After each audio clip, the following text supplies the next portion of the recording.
Akkasitti hararaa isinitti taate sanis dhugatti anis na dhageeffama. Daranuu gartee isiniif hin poostii godhaa. Hammaan daranuu isiniif dhiheessee gartee oduu adda addaa oduu bakka biraatti hin dhageenyeen isinii dhiheessaa.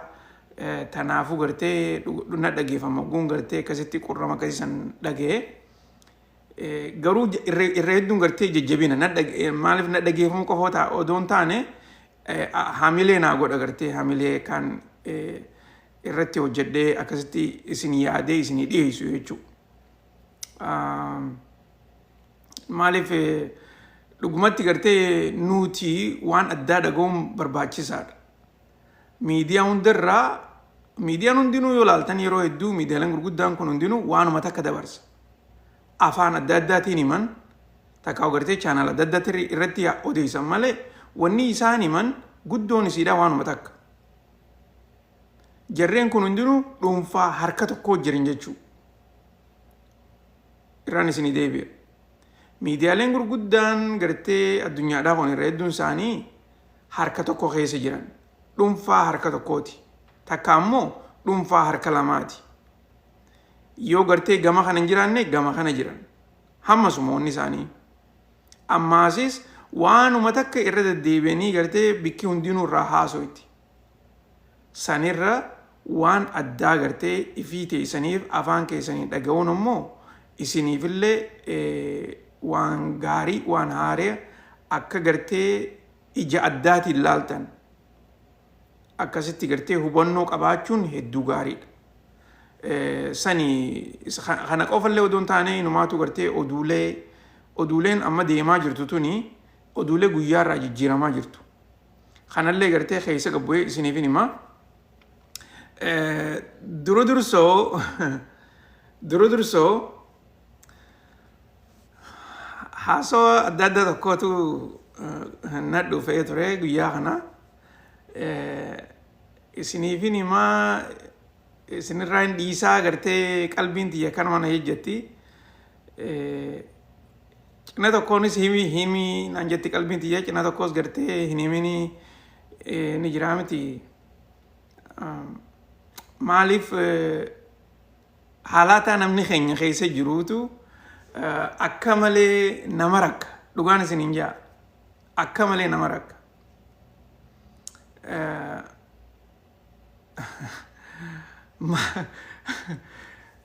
Dhugaan hedduu na dhibde maaliifi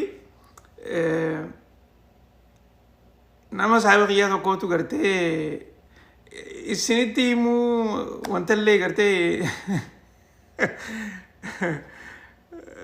namni kun beektaa akkaataa gartee hoggaa gartee rakkoo dhugaa harkee qofa namni irra hedduun dhugaa dubbata. Ana aqumaan isiniin namni hogguu dhugaa gartee rakkoon dhugaadhaa hogguu qabdee haqani dubbata yeroo san. Maaliif bikkatti baafatu dhabeeti akkaataatti dubbatus dhabee nama maasis gartee yaada isaa kanarraa fudhatus dhabeeti. Maaliif gaa nuti aada qabna gartee yoo rakkoo qabaannes rakkoo teenya tana gabbaanee nama biraatti saayibatti illee hin himnu bikka biraattis hin himannu keessaafuu dhiirti rakkoo qabdu tana baadhatteetuma deemtiin. Shamarran illee ani shamarranii miti garuu immoo ni beektanii shamarran akkaataa isaan gartee itti yaada isaaniitiif rakkoo isaanii itti gartee daddabarfatan isaanumaatu beekaa. Sanirraa gartee ani waa hedduu hin beeku. Ta dhiiraa immoo namni dhiirtii hedduun gartee ani hariiroo hojii qabnu wajjin haasofnu rakkoo adda addaa gartee hogguu qaban yeroo hedduu baadhataniituma deemaniin hin dubbatan namatti hin himatan ifuma saayiballee taatu saayiba kanatti illee hin himatan garuu immoo hogguu jabaatte ni dubbatan. Sanii isiniif himaa dhugaa garuu gartee yeroodhaatitu gartee akka tokko akkanumatti gartee isinirra ganna godhaas hin feene garuu immoo gartee namni tokko irraa barata. Tana gartee waan irraa barachuu qaban jeeti waan hin yaaduuf. Waniin asirratti isin himu waan irraa barachuu qabdan jeeti waan hin yaaduuf qofaan isin himu. Tana gartee kasi beeka. Maaliif waan ani keessa ture takka gartee rakkoon ani keessa ture isin akka keessan turre hin barbaada. Wanni asirra dhufee gartee hogguu Ameerikaa dhufuu deemtan takka biyya Arabaa deemuu deemtan biyya feetanillee hogguu deemuu deemtan dura dursoo afaan biyya sanii baradhaa makiinaa oofuu baradhaa akkana taa'ee gartee gorsa tokko tokko hogguun isinii ni yaadattaniimi ni beektanii bara. Wanni isinii himuuf rakkoon ani keessa ture isin akka keessan turreef. Okay? Namni keenya kun irra hedduun isaanii sharriidha yaada. Namni keenya irra hedduun isaanii namaaf hin quudu. Namni keenya irra hedduun isaanii akka ati gartee rakkoo keessaa baatu hin fedhan. Rakkoo keessa akka taate isaan immoo rakkoo keessa achi dabranii gartee waa si kana gallaalan barbaadan. Irra hedduun nama keenya warri gartee waan akkasii yaadu yeroo hedduu laala nama boodarratti aanaadhaati. Nama gartee ifii isaaniitiif guddachuu hin danda'in. Nama ifii isaaniitiif horii horachuu hin danda'in. Nama ifii isaaniitiif jiruu bareedduu hin danda'in. Nama akkasiitu maaliif odoo yeroo isaanii tana sharrii waan adda addaa yaadaniiti hamtuu keessatti bahaa hamtuu keessatti hafaa deeman. Isinii galtee enerjii isaanii kana waan akkasii san irratti dabarsan. Enerjii sila gartee ifii isaanii irratti fokus godhanii ani waaniin hojjedhu waaniin itti xiyyeeffadhe rabbiin naaf kanna ja'anii gartee gabbaanii itti sosso'an san dhiisanii waan biraa irratti oguu xiyyeeffatan jiruu nama biraa irratti oguu xiyyeeffatan. Wanni isaan gartee barbaadan sanis hin taatuufi daranuu namuma hundatti gartee sharrii yaadu. Okay? Tuni aadaa nama keenyaati tan hin raanfatina. Yoo isinit dhuftees hamtutti hin fudhatina. Aaduma jaati bira dabra isin. Isin biyya feeta keessa jiraadhu sit dhufti. Feetu biyya Suudii keessa jiraadhu, feetu biyya Ijipti jiraadhu, feetu Keeniyaa jiraadhu, feetu biyya jiraadhu. Wanni nama sitti himu jiru kun sit dhufti. Tana gartee shakkii takka illee hin godhin. Biyya Ameerikaa keessas jiraadhu, Kanadaas jiraadhu. Garuu immoo ati aaduma nama keenyaati jettee bira tarkaanfachuu sirra jira. Deebiillee hin deebisin. Yoo ijaan agartellee hin dubbatin jiruma teetitti ichi dabri ilaala. Jiruu ta'e jalatti tarkaanfadhu. Akkasii tana asumara dhiibna. Garuu immoo harka keessaniin gartee taaftaaf godhaa. Sheer godhaa. Ogguun gartee haasa'u anuma dhageeffachaa. Oduulee gurguddoon isinii qaba. Isiniifiin hima oduulee gurguddootaniin isinii qabu. Miidiyaa irraa waan hin dhageenyan isinii mutaa. Tan gartee warra Yuurooppii fi Raashaa akkasumas san gartee walgahii guyyaa kaleedhaa tanarratti isinii haasa'ina. Dubagaa nama gartee urmiidhaan narra guddaate odumoo wajjii haasa'inuu wayina gaggaafachaa ture akkamittiin gartee ijoolleen qabaa biyyarraa gartee ijoolleen akkana fidachuu barbaada maarree naan jee waan adda addaa gartee waanuma immigireeshina kanarraa natti haasa'u ture. Dubagaa hogguu kana maqaa naman da'u beekte ani dubbumaan isin hima isin dubbuma dhageeffadha. Hogguu kana maal naan jee dheengadda gartee akkanattiin ganda soddaa ganda wayii tokko dhaqee ijoollee takkaatu gartee wal didee adda deeme akkasitti achi halkan guutuu gartee dheengadda jechuun amma guyyaa sabtiidhaati. Sabtii dabartee tana jechuudha. Namni asitti gaa sabtii gattaa'ee qamaa waan akkasiiti. Amma gaa achi dhaqee manguddummaa halkan guutuu gartee haasawaa bulaniiti. Manguddummaa isinii galtee halkan guutuu odoo qamaanii odoo haasawanii aduun tuni xiqqoo malee itti bariite. Duuba gaa sanirratti odoo marii takkarra odoo waan takkarratti waliin galin adda ba'an. Ganama oguu gartee sa'aan namni ka'ee deemu san. Okay? Taaptaaf godha harka keessaniin. Anuma dhageeffachaatuma taaptaaf godha. Hoggaa kana inni gartee akka manguddootti akka gartee nama bikka san dhaqee silaa gartee ijoollee tana walitti deebisuudhaaf tooftaa adda addaa itti fayyadamee aadaa haasawee ammaasis gartee waa shari'aa siimee kana godhee walit deebisuudhaaf waan hin godhin takka illee hin jirtu naan jee. Garuu immoo naan jee biyya tana gartee shari'aanis hin jirtu, aadaanis hin jirtu. Halkan guutuu gartee afaanuma keenyaan teenyee haasoineeti jimaa samma dandeenyu qamaanee bunaas dhuynee akkasitti oduma gartee waan tanarratti haasoinu aduun nu bariite. Duba gartee ani hulii booda manguddummaa namaaf hin dhaquu naan jee. Qajeeloo dhageeffadhaa isin keessaafuu gartee warri biyya tana keessa jirtan takkaa warri ganaallee biyya biraatti illee fuudhuudhaaf teessan qajeeloo dhageeffadhaa irraa baruu teessan jeetiin yaada. Duba gaa maal naan jee duba maal gootanii maaliin jeen rakkoon gartee manguddummaa tanaa maaliin jeen rakkoon isiidhaa takkaa gartee bu'urri isiidhaa maaliin jeen. Dhugaa dubbachuuf naan jee isin warri biyya alaatti anaas keessuma na naqee beeyte isin ijoolluma biyya tanatti na beekaa. Isin naan jee isin warri biyya tanatti gartee jaartii fuutan kuni akka aadaa teenyaatti haadha laali intala fuudhi ja'anii naan jee. Irra hedduun keessan naan jee odoo haadha laalini intala fuutanii naan jee. Dhugatti odoo haadha laalini intala fuutanii tanaafuu jaartiin isin jalan teessuun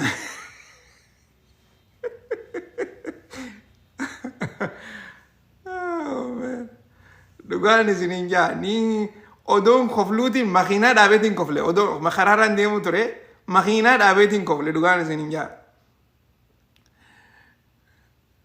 Biyya teenyatti gartee haadha laalaniiti nuti jee gartee gaafa dur waan manguddoon jette biran dabaruu naan jee. Haadha laalteeti intala fuuta guujaan waa hedduutu keessa jiraa jee. Akkaataa gartee haati jaarsa siidhaa mana keessatti itti laaltu takkaa'u gartee itti tajaajiltu.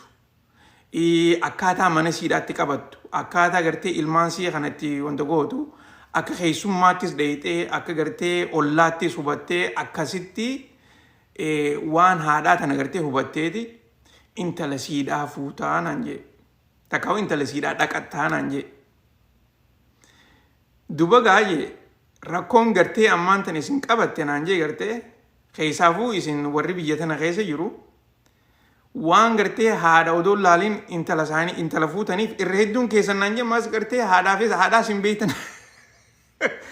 Dhuguma beeytanii irra hedduun keessan haadhaas hin beeytanii.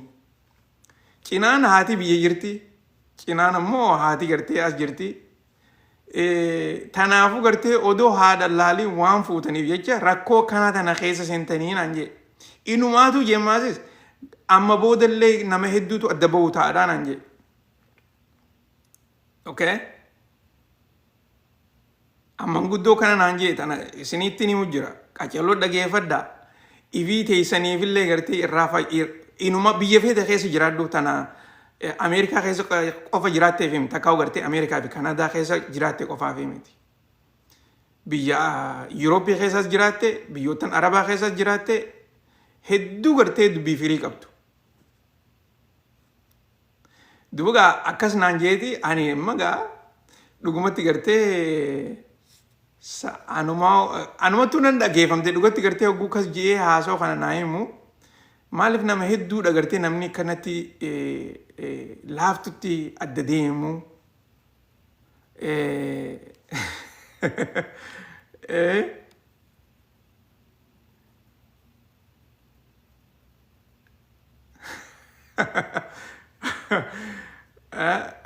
Ragaadhaan akkamittiin sii fidoo manguddoo asirra baaseettiin akka inni akkanatti isiniimuu barbaaddanii ragaadhaan nuu fidin akkamiyoo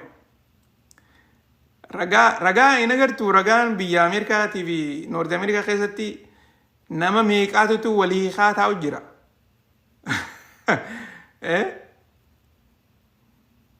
Nama meeqaatu walii jira nama sanuu gartee namni wal fuudhee baatii jaafaa odoon teenye walii qabiyya tanatti. Okay, kuno Mahamad gaafa dhulaan Mahamad Ahmad ragaa naatu himaaf jette himi kuno ragaa namni gartee ragaa si himu hedduutu jira. Dhugumatti bar dhugaadhaan isiniin jaabar. Odoo laal firii dubbiin firii qabdu tana hin dhiisinaa. Irreedduun keessan waan hin jechuu jiru waan gartee manguddoon tun naan jette ni beeytan isinii dhageeffamaa jirti.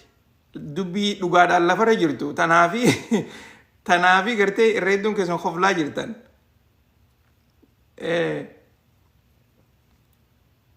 Nama hedduudha nama hedduu akkasii jira. Namni bar biyya teenyatti dur namni wal fuudhee baatiyyaatti deemuu jechuun bar qaanyii sanirra waliin jirtu. Amma immoo aaduma taate aadaa bira dabarteeti gartee numaatu namni irraan dubbatu. Dhageetuma achumaan dhusa malee namni irraa illee hin dubbatu immoo. Tanaafi gartee dhugaan jirtu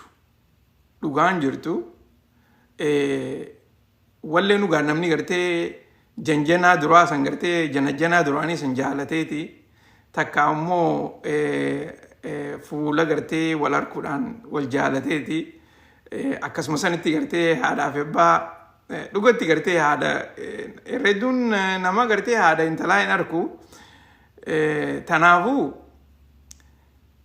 hoggaa gartee jaartii fuutan keessaafuu gartee warri ganaa fuudhuudhaa teessan suutatti ilaalladhaa haadha siitis garee waa'ee haadha siitis isillee taatu gaafadhaa akkaataa gartee jiruu mana isaaniitiif hunda gartee waan takka takka irraa gaafadhaa ibidda hamaa keessan seeninaa dhugaan isin jaa namni gartee sila shamarran keenya hedduutu jira heeruma barbaadu akkasuma san dardarrinis hedduutu jira heeruma fuudha barbaadu garuu immoo namni kun gartee sodaa addaa takka keessa seeneeti sodaan tuni nama kana karaa hundatti gartee goda galchaa jirti goda adda addaa keessatti dubagaa ani akka gartee akkaan wanta na gartee inumaatu guyyaa san ichi boodallee gartee irraa qoflaa ture egaan dhagee booda maaliif dubbii firii gartee firii gabaabduu ammaas gartee waan dhugaadhaati harka dhibbarraa dhibba waan dhugaadhaati. Okay?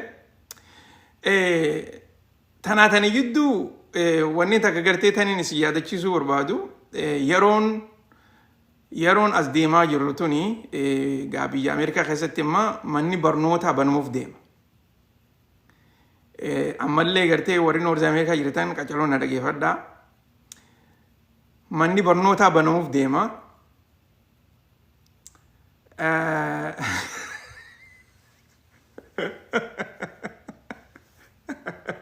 Lucky, Lal, your dirty mind is your dirty mind.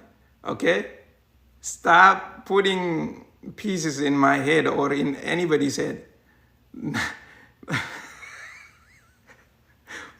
Maaliif akkasitti hiikkata laal? Namni haadha laaliif intala fuudhi jechuudha.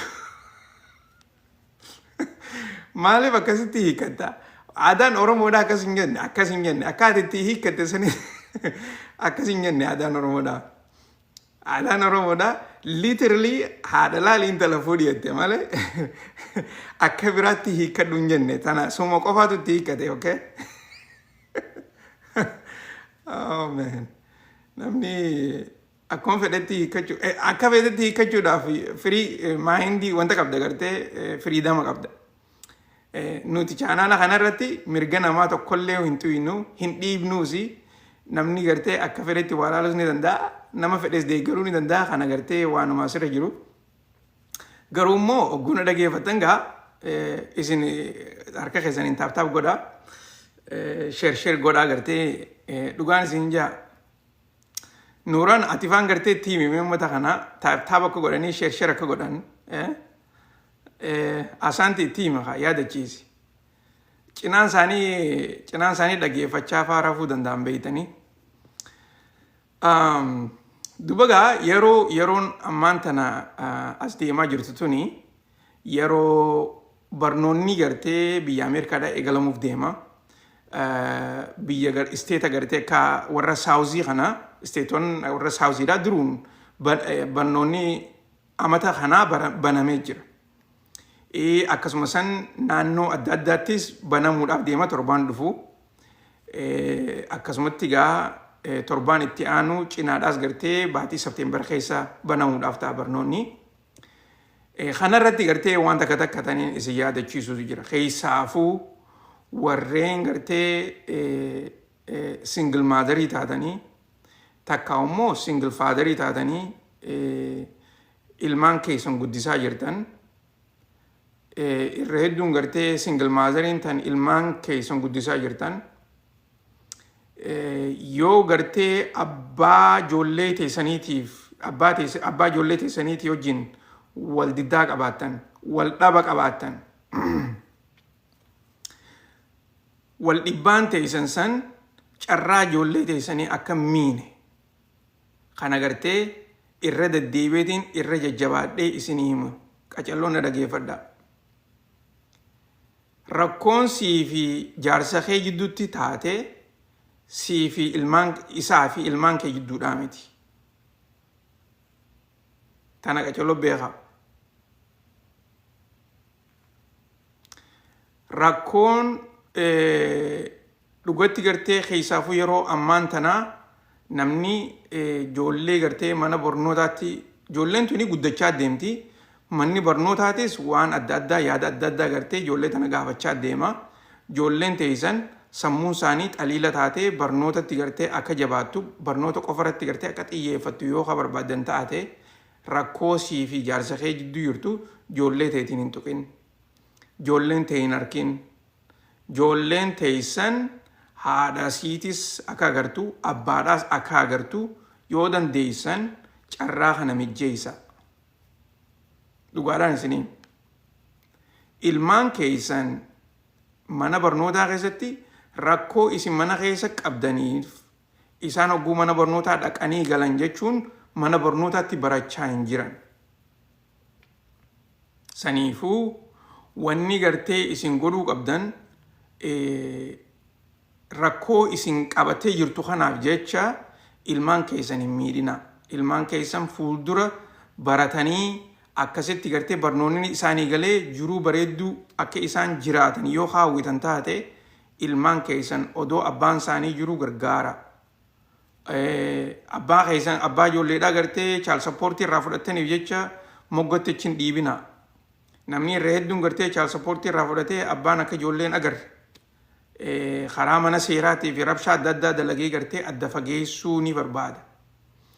Wanni akkasii san ati har'aan tanii yoo itti yaadne illee taatu taate boru fuuldura immoo ilmaan kee miidhuu teessi.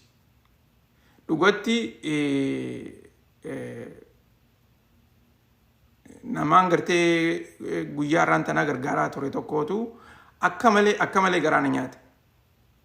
Akka malee garaana nyaate. Maaliif namtichi kuni yoo xiqqaattee amata 3 ol ijoollee isaa tana gargaaraa jira. Child support mootummaan paycheck isaatirraa fuuti. Cheeka isaatirraa mootummaan amata 3 ijoollee isaa ijaa hin agarre. Ijoollee amata 3 ijaa hin agarre child support immoo hafalaa jira. Akkasuma sanitti haati gartee gargaarsa adda addaa ni argatti. Gargaarsa karaa mootummaadhaatis akkasuma san gartee manaas rabshaas ni argatti. Garuu immoo ijoollee tana hoggaa gartee child supportis hafalaati. Hogguu gartee ijoolleen dawwaltee waan takka takka barbaanne jetteenis ijoolleedhaafis ni bitaaf. Kuni zulmiidha. Summiidha. Namni gartee waan akkanaa dalagu kuni dhugaan isinii jiruu gaarii hin jiraatu asirratti addunyaa tanarratti jiruu gaarii hin jiraatu boodaas gartee rabbiin irraa nama gaafata. Gama tokkoon mootummaas gartee zallamaa jirta. Gama kaaniin ammaas deebitee gartee abbuma ijoollee tanaaf zallamaati. Ijoollee illee zallamaa jirta. Ijoolleenis abbaa isaanii ni barbaadan. Keessaafuu gartee odoo child supportii kafalu jiru ijoollee abbaa hin harkitu jettee ijoollee dhorkitee ijoollee ammaas gartee hammeenya abbaadhaa itti himaa. Abbaan fedheetii miti ka ijoollee tana harkutti hin jirre.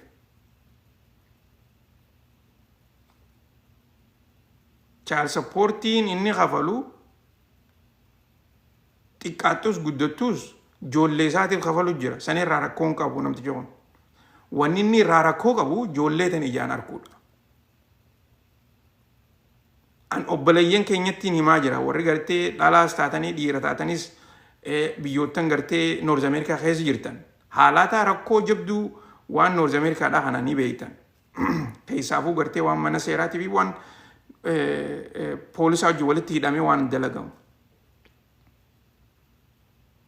Mootummaan yoo gartee abbaan ijoollee siidhaa arkee mootummaan rakkoo hin qabdu. Garuu immoo akka haadhaatti gartee dhiibbaa godhuu qabda. Abbaan keessan ijoolleen tiyya abbaa siidhaa haa agartu jettee. Nama garaa jabaatee abbaadhaa fi ijoolleen akka waliin agarre hojjetuutu jira. Namni kanaa kun hedduudhaatu jira. Yeroon as deemaa jirtu tuni yeroo barnootaati. Ijoolleen tuni urmii taa'ee naftu ni guddatti. Gaafa guddatte immoo dhugaa ni agarti. Gaafa dhugaa agarte keessaafuu ijoolleen biyya tanaa tuni daddaftee baratti. Daddaftee waa agarti. Booda gartee sumaatu hamtuudha jaanitti quba sillaachuudha ta'an.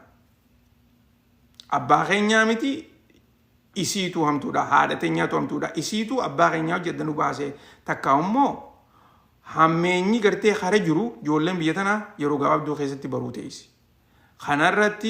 Irratti hojjechuutu isinirra jira. Dirqamaatu isinirra jira maasees. Feetu dhalaas ta'e handhugaadhaan isin hima. Feetu dhalaas ta'e feetu dhiiraas ta'e ijoollee gartee odoo qabduu ijoolleen gamalachuutu gartee barbaaddi. Haadhaas ni barbaaddi, abbaas ni barbaaddi. Ijoolleen biyya tanaa keessaafuu ijoolleen Ameerikaa keessa jirtu takka Noorz Ameerikaa jirtu jechuudha. Kanadaas haa taatu. Waa hundarra ijoolleen biyya tanaa maallaqa hin barbaaddu. Ijoolleen biyya tanaa giiftii hin barbaaddu. Ijoolleen biyya tanaa wanni isiin barbaaddu taayimiidha. Ijoolleedhaaf wanni kananiif taayimiidha. Yeroo ta'e. Yeroo ati fuutee bikka takka geessitee taphachiiftu. Yeroo ati wajji gatteessee kitaaba laaltu. Yeroo ati wajji fuutee deemtee ni gartee bikka takka hojii dheexanii nyaata hojii nyaattan. Yeroo gartee ati isaanii hojii taphattu akkuma biraatti illee gartee ijoolleen tana barbaaddi.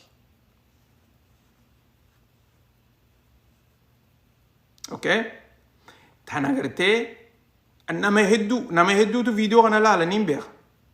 Irree hedduun gartee warri keessaafuu biyya Noorz Ameerikaa keessa jirtan irree hedduun keessan ifii teessaniifuu huccuu teessan dheefaa deemtan. Tananii hin beeka. Irree hedduun as jala ni jirtan. Subscribe ni gootan, follow ni gootan, ni laaltan viidiyoo kana. Feetanis subscribe hin godhina, feetanis follow hin godhina, ni laaltan ammoo viidiyoon asirratti bahee dubbadhu.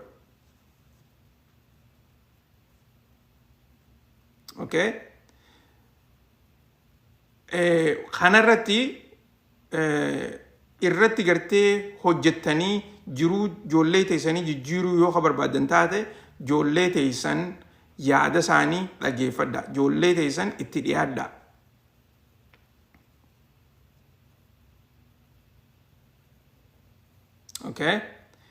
Dhugaadhaan isin hima kuni gartee hedduu importantiidha. Yeroon as deemtuun yeroo barnootaati. Barnoota kana keessatti gartee itti fayyadamuun maaliif iskuulli gartee akkumaan isin jee torbaan dhufurraa eegalee iskuuloonni isteetota adda addaatii fi naannoo adda addaatti banamaa deema. Torbaan dhufurraa eegalee. San quba qabaadha.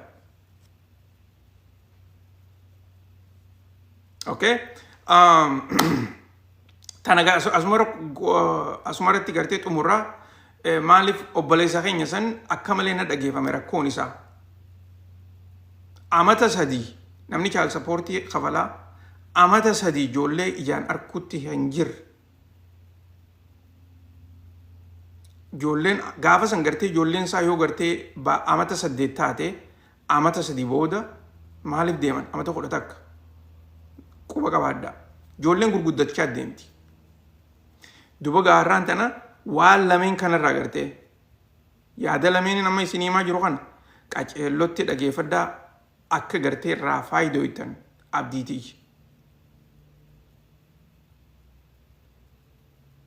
namni dhugaa namni fedhe gartee waliin jiraachuu tarabbiiti san adda ba'uunis tarabbiiti yoo gartee adda baatu taate rakkoon gartee ulii booda sii fi nama san jidduudha akka xilaata taataniif wanni takkallee nuun jiraachuun qabdu okay tana qaceellotti hubadhaa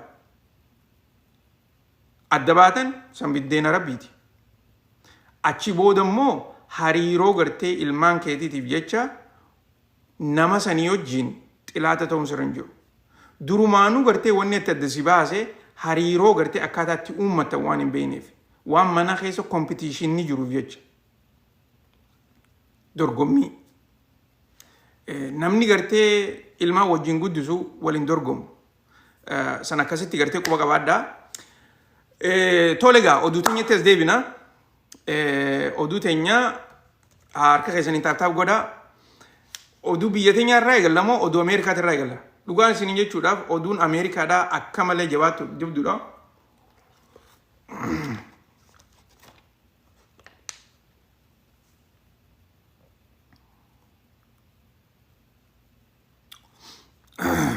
abbaan ilmaaniif qaceelloo barbaachisaadha dhugaatti dhibbaa dhibbatti barbaachisa abbaan ilmaanii maraataas yoo ta'e barbaachisaadha tana beekaa maraataas haa ta'u miskiinaas haa ta'u waanuma fedhee haa ta'u ilmaan isaatiif abbaan barbaachisaadha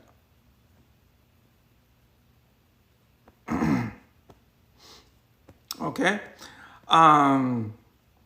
tana dhugatti gartee nama beekuutu beeka nama gartee guddina gartee haadhaa fi abbaa sanii hojii guddateetu beeka dhugaa dubbachuudhaaf okay mee dura dursoo oduu Gaazaa dhagoo barbaaddanii oduu Ameerikaa dhagoo barbaaddan